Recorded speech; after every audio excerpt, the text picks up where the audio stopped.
მნიშვნელოვან სამედიცინო თემას შევეხებით, როგორც არის ხველა ბავშვებში. ჩვენი სტუმარი გახლავთ პედიატრი ნელი სიმონიშვილი. მოგესალმებით ქალბატონ ნელი, მადლობა გიხდით რომ ხართ ჩვენთან ერთად. გამარჯობა. ქალბატონ ნელი, მოდით დავიწყოთ საუბარი უპირველესად ავხსნათ კიდევ ერთხელ რა არის ხველა და ასევე ვისაუბროთ სეზონური ვირუსების თანხლებ ხველაზე. კი ბატონო.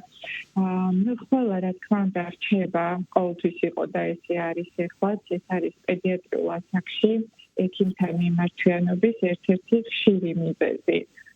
თვითონ რა არის ხველა, უნდა აღინიშნოს ის, რომ ხველა ეს არის დამცველობითი რეფლექსი, რომლის მიზანია სასუნთქების განთავისუფლება უცხო მასებისგან. თვითონ ხველის ხანგრძლივობის მიხედვით ხველა შეიძლება იყოს მწვავე და ქრონიკული. მწვავე ხველა ხველის შემთხვევაში მისი ხანგრძლივობა არ აღემატება 3-4 კვირას. ქრონიკული ხველა კი 4 კვირაზე მეტი ხანგრძლივობის შეიძლება თვეების განმავლობაში კი გაგრძელდეს. თვითონ მწვავე ხველის უხშირესი მიზეზია, რა თქმა უნდა, ზედასასუნთქების ან ზოგადად სასუნთქების სეზონური ვირუსული ინფექციები. ამჟამად ცირკულირებს რამდენიმე რესპირატორული ვირუსი, მათ შორის არის რესპირაციულ-სინციტიური ვირუსი, რომელიც ყველაზე ხშირად ხდება 5 წლამდე ასაკში. მან შეიძლება გამოიწვიოს ბრონქიოლიტი, სუნთქვის გაძნელება. ასევე გაზაფხულზე აქტიურდება რინოვირუსი, რომელიც პრინციპში ყველა ასაკში ხდება, განსაკუთრებით ბაღის და სკოლის ასაკში. მას შედარებით უფრო მსუბუქი ხველა ახასიათებს, ასევე სურდო და ყელისკივილი. საინტერესოა ასევე, რომ გვიან ზამთარში და ადრეულ გაზაფხულზე აქტიურდება მეტაპნევმოვირუსი, რომელიც თვითონ ეს ვირუსი აღმოჩენილი იქნა 2001 წელს ჰოლანდიაში. ის მსგავსია რესპირაციული სინციტიური ვირუსის, რადგან ორივე მიეკუთვნება ერთი და იგივე ჯგუფს.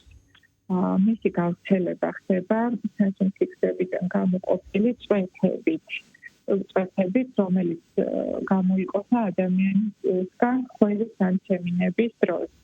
და სწორედ ესე ან უშუალო კონტაქტით, ან დაბინძურებული ზედაპირებიდან ხდება მერე ვირუსის მოხვედრა ადამიანის სასუნთქებში. მეტაპნევმოვირუსის ინკუბაციური პერიოდი არის 3-6 დღე. ინკუბაციური პერიოდი ეს არის პერიოდი დაინფიცირებიდან კლინიკური სიმპტომების გამოჩენამდე, როდესაც შესაძლებელია ადამიანი იყოს ინფექციის გადამდები. სიმპტომურად პრინციპში მეტაპნევმოვირუსი დიდად არ განსხვავდება სხვა სეზონური ვირუსული ინფექციებისგან, რადგან ისიც იწვევს ხველას, ცხელებას. თუმცა საყურადღებოა ის, რომ 5 წლამდე ასაკის ბავშვებში მაღალია ჰოსპიტალიზაციის და გართულების შემთხვევები. ძირითადი მიზეზი, რის გამოც მეტაპნევმოვირუსით დაინფიცირებული ბავშვები ხდებიან საავადმყოფოში, სტაციონარში, არის ხოლმე პნევმონია, ბრონქიოლიტი, რესპირატორული დისტრეს სინდრომი, ან უკვე არსებული ბრონქული ასთმის გამწვავების შეტევა, ასე ვთქვათ. ვიდრე მკურნალობას საბედნიეროდ გაზაფხულზე გრიპის შემთხვევები იკლებს, რაც ძალიან კარგია. ქალბატონ ნელი, ვიდრე გადავალთ ვთქვათ მკურნალობის მეთოდებზე და საშუალებებზე, მინდა ვისაუბროთ რამდენი სახის ხველა არსებობს და თუ არის შესაძლებელი ვთქვათ აი ამ სპეციფიკის გათვალისწინებით მივხვდეთ კონკრეტულად ვთქვათ რა ტიპის ვირუსთან გვაქვს საქმე, თუ აქვს ვირუსებს დამახასიათებელი სპეციფიკის ხველა. თვითონ ხველა შესაძლებელია იყოს მშრალი და სველი. პირველ რიგში აღნიშნავ იმას, რომ შეიძლება დღის განმავლობაში რამდენიმე გამოხმელება სრულიად ჯანმრთელ ბავშვსაც ჰქონდეს და ის არანაირად არ საჭიროებს მკურნალობას. თვითონ ხველის ტიპი შეიძლება იყოს მშრალი ან სველი. მშრალი ხველა, როგორც წესი, არის შემაწუხებელი, შეტევითი ხასიათის. სველი ხველა კი უკვე გულისხმობს ნახველის გამოყოფას. ასევე არსებობს მყეფავი ხასიათის ხველა, როდესაც შეიძლება რომ ხმის ტემბრი შეიცვალოს. რასაც მოყვეს ხმაურიანი სუნთქვა, უკვე გაძნელებული შესუნთქვა. ამ მდგომარეობას ხშირად სრუკრუპს უწოდებენ. ეს უფრო მიუთითებს ხორცის ვირუსულ ანთებაზე და უხშირესად ხდება 5-6 წლამდე ასაკის ბავშვებში. აი, როდესაც ესეთი ყეფავი ხასიათის ხვალა ყოველთვის ვფიქრობ ხოლმე, რომ ხო არ არის პარაგრიპის ვირუსი, ადენოვირუსი, რესპირაციულ სინციტიალური ვირუსი, რადგან უხშირესად ესენი არიან ამ ტიპის ლარინგიტის, მწვავე ლარინგიტის გამომწვევი. რა შემთხვევაში შეიძლება გახანგრძლივდეს ხვალა და რაც უნდა მივაქციოთ ყურადღება, თქვა დროის ფაქტორის გათვალისწინებით? კი ბატონო, გახანგრძლივებული ხვალა ძალიან ბევრი პათოლოგია, რომელიც იწვევს 4 კვირაზე მეტი ხანგრძლივობის ხვალას. ასეთი შეიძლება იყოს თანხლები, ალერგიული დაავადებები, მათ შორის ალერგიული რინიტი, ბრონქული ასთმა. თვითონ აი ალერგიულ ბაზაზე ამ ხვალის უფრო მიგვანიშნებს ხოლმე ის, რომ ყოველთვის არის რაღაცა თანხლები, ალერგიული სიმპტომატიკა, ან არის ბავშვთან სუნთქვის გაძნელება, ან თვალების ქავილი, სიწითლე, შესაძლებელია კანზე გამონაყარიც იყოს. გახანგრძლივებული ხვალის მიზეზი ასევე შეიძლება იყოს ყივანა ხვალა, რომლის გამომწვევი არის ბაქტერია. ყივანა ხვალის შემთხვევაში ხვალა არის ძალიან შემაწუხებელი, შეტევითი, ხშირად შეტევითი ხასიათის ხვალას თანახმავს პირღებინება.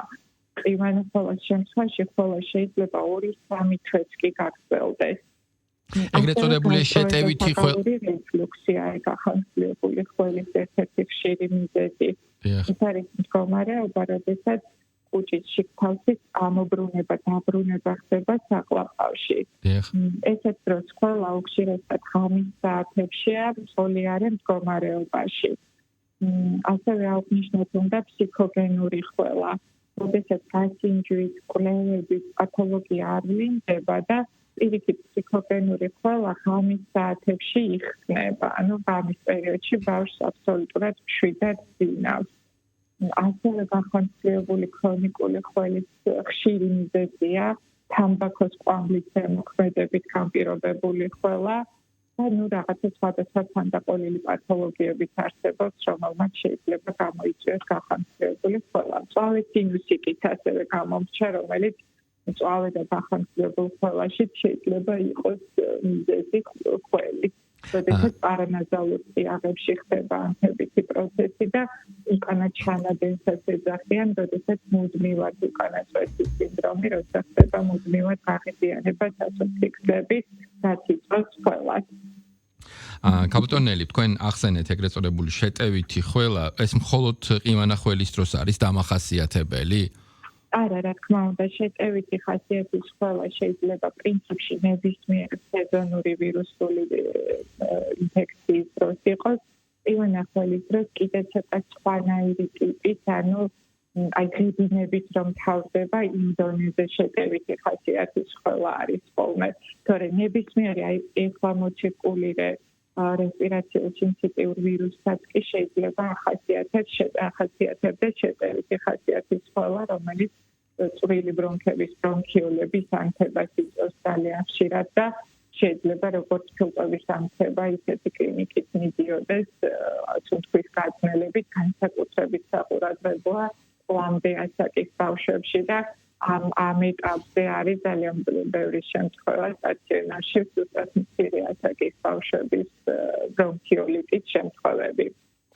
ქრონიკულ ხვალაზეც მინდა ვისაუბრო, თქვა, რით განსხვავდება თავის სპეციფიკით სხვა ტიპის ხვალებისგან ქრონიკული ხვალა?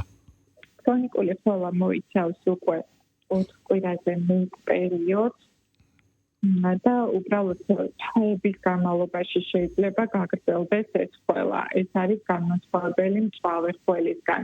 როდესაც ქრონიკული ხვალა აქ რა თქმა უნდა უკვე მწვავე ვირუსულ ინფექციაზე ნაკლებად ვფიქრობთ ხოლმე. ბავშვებში აუცილებლად კეთდება გამორიცხვა ყივანა ხვალის, რომელიც ხშირი მიზეზია, როგორც თქვით, ალერგიული დაავადებები, გასტროეზოფაგალური რეფლუქსის უნდა გაკეთდეს გამორიცხვა და მწვავე სინუსიტის, რომელიც ასევე შეიძლება მიზეზი იყოს ამ გახანგრძლივებული ქრონიკული ხვალის. ასევე მინდა ვისაუბროთ გართულებებზე, რომელიც შეიძლება მოყვეს ამ ხელას რა დროს უნდა მივიღოთ თქვათ ზომები და რა შეიძლება იყოს წინაპირობა ან ყოველ შემთხვევაში იმის მიხვედრის საშუალება რომ გარკვეული ტიპის გართულებებთან გვაქვს საქმე.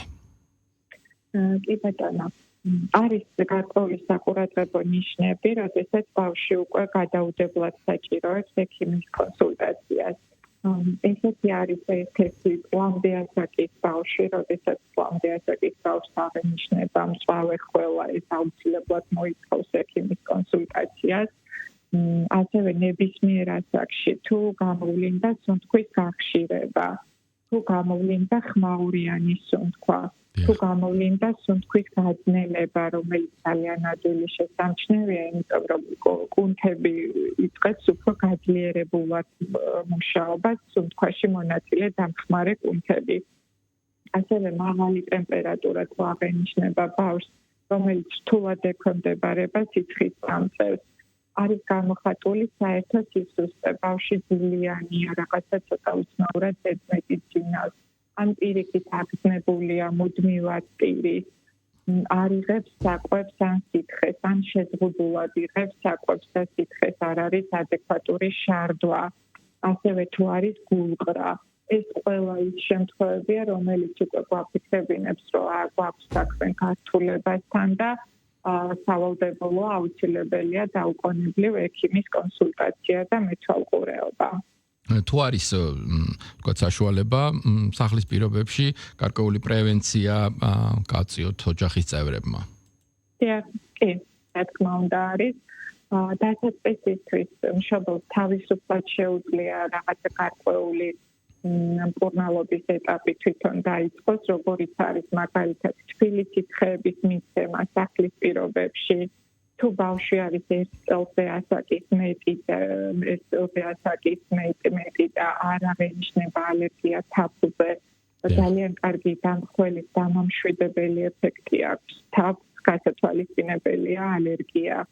კიდევ ერთხელ ვამბობ, ასევე 5 წელზე მეტი ასაკის ბავშვებისთვის უკვე შესაძლებელია ნებისმიერი საწუთნი კამფეტების ან სხვადასხვა საწუთნი აბების მიცემა, რომელსაც ასევე შეიძლება ჰქონდეს ხველის დამამშვიდებელი ეფექტი.